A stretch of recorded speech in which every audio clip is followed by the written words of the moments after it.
Olá, trazer uma palavra de Deus para o teu coração, para o meu coração, que está em Provérbios 22, no versículo 6.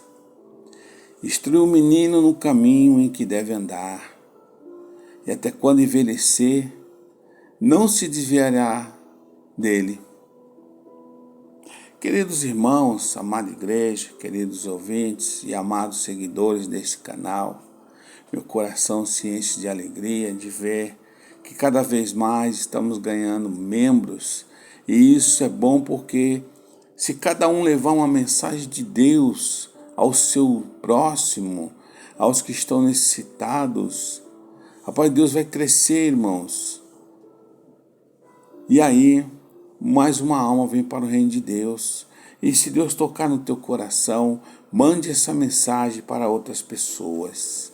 Glória a Deus. A Bíblia nos fala da instrução que devemos dar aos nossos filhos.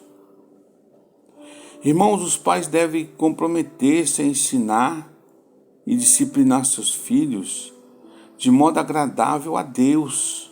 Oh, glória a Deus.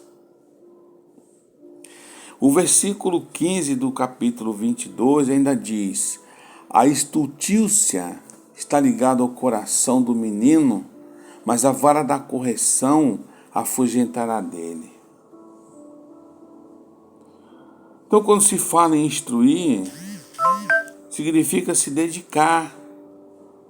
Assim sendo, o ensino bíblico no lar tem como propósito a dedicação dos nossos filhos a Deus, o que é possível separando nossos filhos das influências malignas deste mundo e instruindo-os nas coisas de Deus.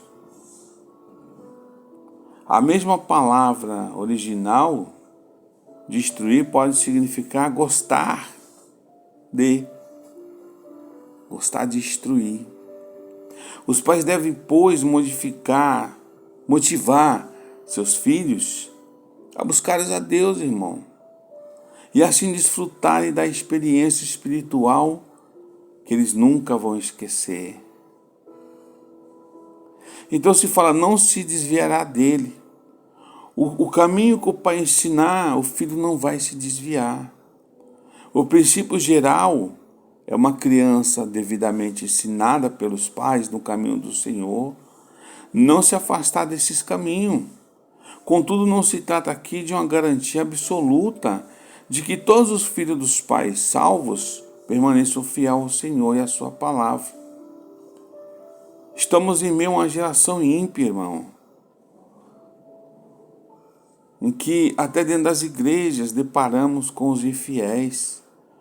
Os filhos do crente podem ser influenciados a ponto de pecarem e de cederem diante das tentações. Mas para o alertamento espiritual teu e meu, e para os nossos filhos, Jesus está voltando. E Ezequiel nos traz uma advertência, irmão, muito séria.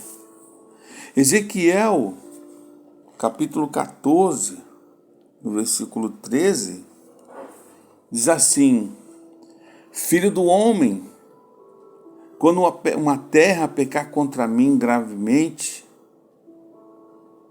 se rebelando, então estenderei a mão contra ela e tornarei estável o sustento do pão, e enviarei contra ela fome e arrancarei dela homens e animais. E ainda que estivesse no meio dela esses 3 homens, Noé, Daniel e Jó, eles pela sua justiça livrariam apenas a sua alma, diz o Senhor Jeová. Você vê como Deus é sério.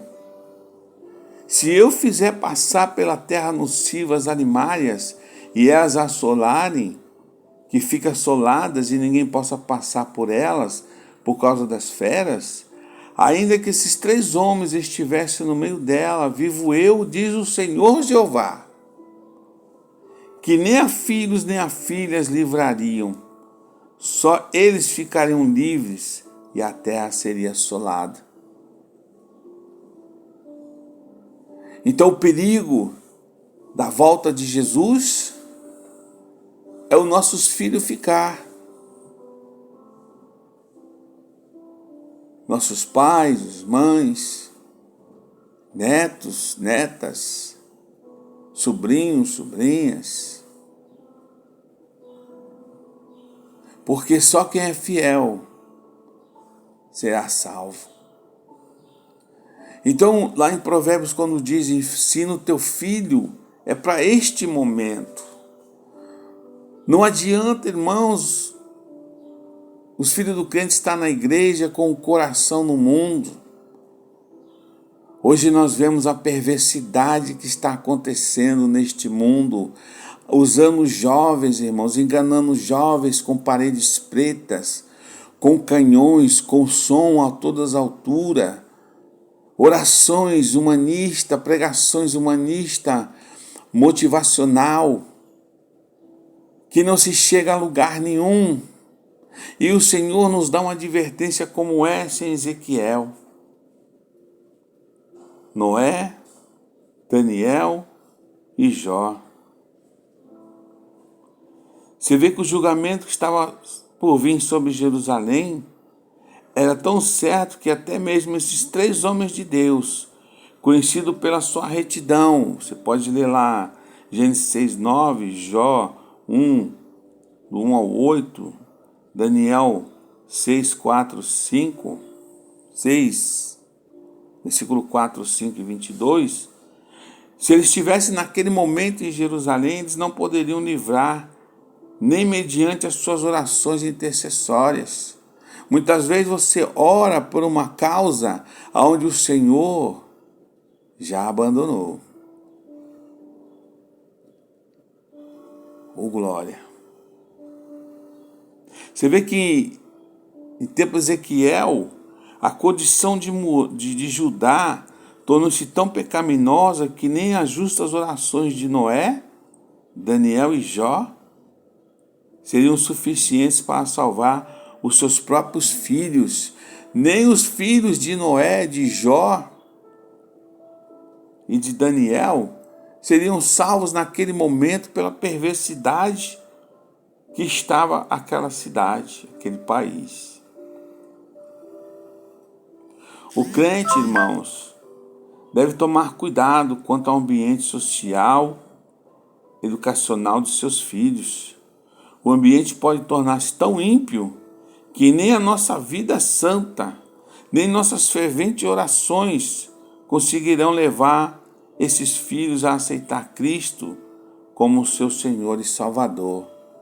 E aí eles estarão perdidos. Então, se você puder ainda, não importa a idade do seu filho, instrui ele no caminho que deve andar. Para quando ele envelhecer e nós tivermos partido, eles não se desviarão do Senhor. Eles não deixarão o Senhor dos Exércitos e nem a doutrina que aprendeu. Uma doutrina que tem que se falar, que tem que se arrepender dos seus pecados. Uma doutrina que tem que se falar que não pode estar em rodas escarnecedores nem adorar ídolos. Uma doutrina que tem que falar, irmãos, que onde tiver pessoas mundanas trajando roupas menores, que eles não podem estar. Eles não podem estar em lugares onde não há a presença de Deus, irmãos.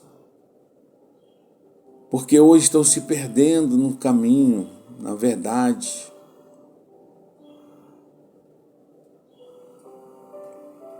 Você vê que o capítulo 22 de Provérbios já diz: mais digno de ser escolhido é o bom nome do que as muitas riquezas, e a graça é melhor do que a riqueza e o ouro.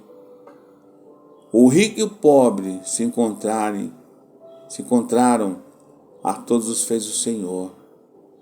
O avisado vê o mal e se esconde, mas os simples passam e sofrem a pena. O galardão da humildade é o temor do Senhor. Isso é riqueza, honra e vida, irmão. Que Deus te abençoe e te dê sabedoria para você instruir seus filhos no caminho de Deus.